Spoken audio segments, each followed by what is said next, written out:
आणि आज आहे आपला फायनल राऊंड, सिलेक्शन राऊंड आणि 3 कॅन्डिडेट ह्याच्यासाठी सिलेक्ट झालेले आहेत अमंग लॉट्स ऑफ कॅन्डिडेट्स.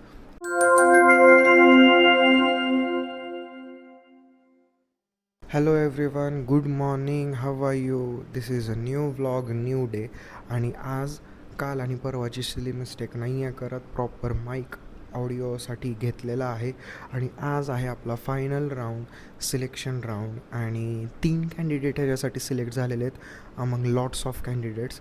आता ह्या तिघांमधनं कोण येतं आहे आणि कोण जातं आहे हे बघायला खूप आय विल से क्युरियोसिटी आहे माझ्यात पण. आणि आय होप की तुम्ही जर ही जर्नी फॉलो करत असाल तर तुमच्यात पण असेल. सो आज हा फायनल इंटरव्ह्यू झाल्यानंतर आपल्याला कळणार आहे की कोण आपल्या टीममध्ये जॉईन होतात among 3, all of 3 or 1 of 3 or 2 of 3, I don't know. Anything can be happen, but for that purpose we need to start the interviews. And yes, they all are here for their interview. ते आलेले आहेत. So आता बघूयात. Vishakha ma'am पण आलेले आहेत टाईमवर. आज त्यांना बरं नाही आहे, पण तरी पण आता हे इंटरव्ह्यूज होणं कंपल्सरी, जे चालू केलं आहे ते संपवणं गरजेचं आहे. परत काय लागलं? अयो, कोळी होतं अंगावर. एक दोन दुनिया इयो spider on the body.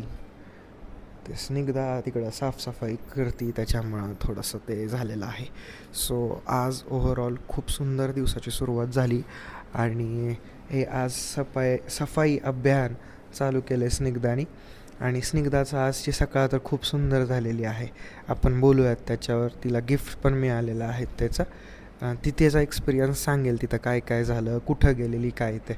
But आधी आपण इंटरव्ह्यू घेऊयात आणि नंतर बघूयात काय काय होतं आहे ते. चलो, let start our day and the interview. काय असणार आहे आपली इन्फॉर्मेशन त्याच्यावर आपण डिस्कस करूयात. आणि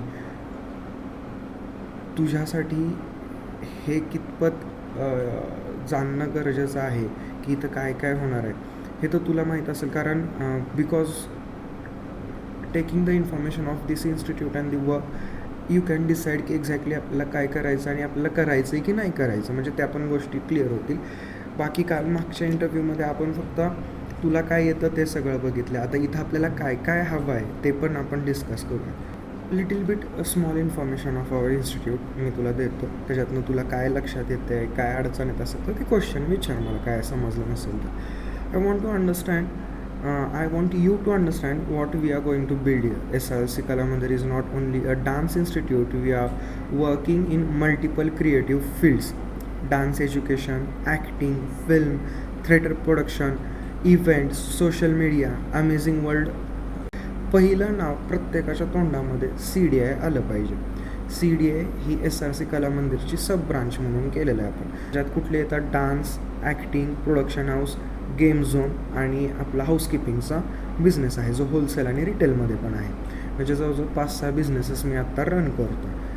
मग आपल्याला इथं काय करायचं आहे? I am looking for people who want to grow with me, not people who are just looking for monthly salary. I will teach you your work style, की इथं मला काय हवं आहे, work flow and the expectations what I need from you. You will also receive the practical work. And the end of these 15 days you will I will elevate your performance, evaluate की बाबा कशा टाईपमध्ये झालं आहे. If both sides are satisfied means you की तू जे काम केलं त्याला तुला पण आवडलं की बाबा हां यार मी काहीतरी छान काम केलं आणि yes I want to work with this institute and company आणि मलाही तुझ्याकडनं काहीतरी फायदा होतो हे दिसलं की आपण मग पुढं जाऊया. And the stage 2 will start. Stage 2मध्ये काय करणार आहे आपण? की जे डान्स फॉर्म्सचे व्हिडिओज होते ना, कथक रिलेटेड बोलायचं घ्यायचं तर त्याच्यामध्ये असं होतं की लाईक ते जसं ते कन्सिस्टंटली एवढे नव्हते. मग ते जर एक वर्क फ्लोने आपण की असं टार्गेट दिलं की डे 7 म्हणजे डे 3 असं डे वाईज नाही करायचं, पण त्याचं एक हे असतं प्रॉपर सिस्टमॅटिक पाहिजे. Time table. मग ते कसं की ते तेवढ्या टाईम पिरियड पुरतं जर आपण तेवढं सेट केलं तर त्यांना एक मिस्ट्री पण राहते की ह्याच्या पुढे पण काहीतरी वेगळं आहे. म्हणजे कन्सिस्टन्सी पाहिजे, रिलेटिव्हिटी पाहिजे, स्टेबिलिटी हवी आणि पर्टिक्युलर टाईमसाठी ते ऑन गो नाही गेलं पाहिजे. मग ते कसं ते एकाला पॉज झालं तर त्यानंतर मग ते तिथनं उठून ते इथं विचारायला ज्यांना खरंच इंटरेस्ट आहे. Good good good. आणि ते पण एक पर्टिक्युलर टाईम पिरियडमध्ये कंटेंट रिलीज झालं पाहिजे. छान. आता मग ह्याच्यातनंच तुझ्या प्रश्नाचं, बिना विचारल्या प्रश्नाचं एक उत्तर देतो. बिझनेसला आपल्याला वर घेऊन यायचं आहे आणि त्याची जबाबदारी तुमच्यासारख्या खांद्यांवर येणार आहे की ज्यांना तुम्हाला हे आवडतं करायला, ॲडव्हर्टाईज आणि ह्या सगळ्या गोष्टी. तर हे माझ्याच अंडर आहे, त्याच्यामुळं असं नाही आहे की तुला 10 वेगळे बिझनेसेस वेगळ्या माणसांचे. पहिलं विजन काय आहे तर to build one of the strongest creative brand in Baramati. And I am looking the people who want to grow with me. The people don't, मला ते नको आहेत की जे फक्त इथं मंथली सॅलरी घ्यायला येणार आहेत. ठीक आहे सर. टू बी फ्रँक, मला खूप आवडतं असं खरं बोलायला. तर मला फक्त सॅलरीचे किंवा पैशांच्या मागं पळणारी माणसं नको आहेत आणि माझ्याबरोबर खूप लांबपर्यंत काम करतील. आणि अक्षरशः शेवट मी असं म्हणेल की अरे बापरे, तू 3-4 वर्षांनी तुझं करिअर चेंज करणार होता, तेव्हा तुझ्याकडनं ऐकायला आवडेल की सर हेच होतं ते माझं करिअर जे मला तुमच्याबरोबर करायचं. आणि त्याच्यासाठी मी वाटेल ते करायला तयार आहे की मला फक्त तुम्ही हवेत आणि मला सोडायची नाही आहेत माणसं, मला माणसं सोडायला आवडतात. मग ह्याच्यात तुला आता काय राहणार आहे की एक प्रश्न आहे की बाळा, ह्या काल परवा दिवशी तू इंटरव्ह्यू झाल्यानंतर तू काय रिसर्च केलंस का माझ्याबद्दल किंवा काय अभ्यास केला का इन्स्टिट्यूटबद्दल? क्वेश्चन हा आहे की what do you know about our institute. मग त्यासाठी तू काय केलं का? हो असेल तर हो, की नसेल तर नाही. किंवा थोडं माहिती बघितली, म्हणजे तुमचे पेजेस यूज केले मी की कशी वर्क केली जाते, म्हणजे काय काय शिकवतात, म्हणजे बऱ्याच प्रकारचे टाईप्स डान्समध्ये कसं तुम्ही शिकवता. थोडे व्हिडिओज बघितले तुमचे, दुसरं पेज बघितलं कला मंदिरचे, त्याच्या व्हिडिओज बघितले. बरं, मग लक्षात काय आलं, काय ॲनालाइज केलं की क्रिएटिव्ह फील्ड आहे पूर्णपणे. आणि काय चुकलंय, काय ग्रोथ का होत नाही किंवा काय चांगलं आहे? पेजबद्दल मी थोडंसं बघितलं की तुम्ही व्हिडिओ बघितलेत, फक्त थोडीशी व्हिडिओची क्वालिटी थोडीशी लो आहे आणि फ्रेम पोर्शन म्हणजे पोर्ट्रेट नाही आहेत बरेचसे व्हिडिओ, लँडस्केप आहेत, काही लँडस्केप आहेत. आणि एक नोटीस केलं मी की जे सॉंग्स आहेत ते ट्रेंडच्या बाहेरचे आहेत ते जे. आणि आपलं कसं आताच्या जनरेशनला की लगेच कॅचअप व्हायला पाहिजे ना, स्टार्टिंगला लगेच पडल्या.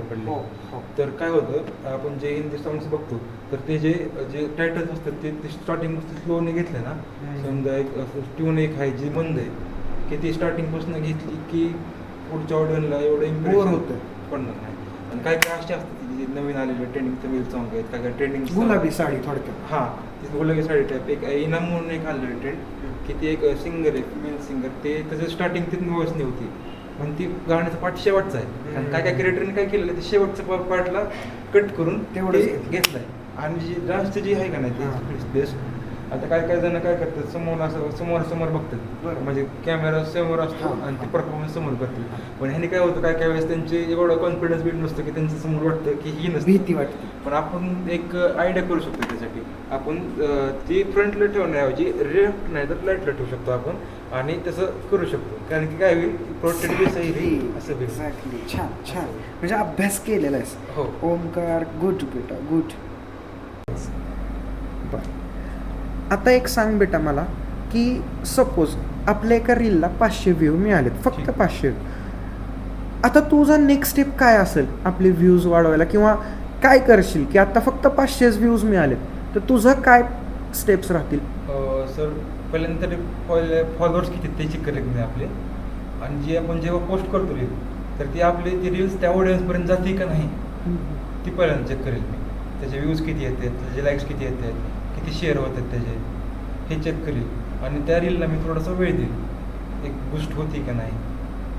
आणि नाहीतर मग स्वतः प्रयत्न करेल की शेअर करेल, म्हणजे आपल्या ग्रुपमध्ये स्टोरी लावेल, फ्रेंड्स थ्रू पाठवेल आणि त्याचा इनसाईड व्ह्यू चेक करेल. जर ती वर्क झाली नाही तर मी ती रीलमध्ये काय चुका आहेत माझ्या, काय कुठं मी चुकलो आहे, कॅप्शन कुठं चुकला आहे माझा म्युझिकचा पॉईंट कुठं चुकला आहे, बीट मी एक्झॅक्ट मॅच झाली का नाही, ट्रान्झॅक्शन व्यवस्थित आहे का नाही. आणि त्या रीलचा कव्हर असतो ना जी, ते इम्पॉर्टंट असतो सगळ्यात. बरोबर आहे. जी आता आपण थंबनेल टाईप आपण स्क्रोल करतो, काय काय वेळेस काय कायचं नेट पॉज होतं, मग तिथं ते थांबतं. पण तिथं इम्प्रेशन पडला, काय काय जण काय करतात, माझा स्वतःचा अनुभव आहे. एखादी रील आवडली आणि त्याला एक छोटंसं घर दिसतं जंगलात, तो तिथं जातो, नॉक करतो तर आतनं एक फक्त स्त्री बाहेर येते आणि तो तिला पाणी मागतो आणि झोपायची परमिशन मागतो वरांड्यात बाहेर, कारण रात्र खूप झाली, जंगली जानवर वगैरे येते. मग ती म्हणते ठीक आहे, जरा ती वियर्ड असते पण ती होय म्हणते. मग सकाळी तो उठतो आणि जातो, रात्र संपते आणि त्याच्यानंतर लक्षात येते की त्याची पाणी बॉटल आणि मोबाईल तिथंच राहिला, वरांड्यात साईडला काढून झोपलेला असतो. मग तो रिटर्न येतो आणि जो तिथं रात्री झोपलेला असतो तिथं ते खंडर असतं, तिथं काहीच नाही आहे, सगळं पडलेलं थोडक्यात चखवात लागेल. आणि तिथं त्याची बॉटल आहे, Illusion. मोबाईल आहे, पण रात्री तो बोललेला आहे, त्यांनी पाणी दिलेलं ते सगळं तिथं आहे. मग तिथं आता घरच नाही आहे.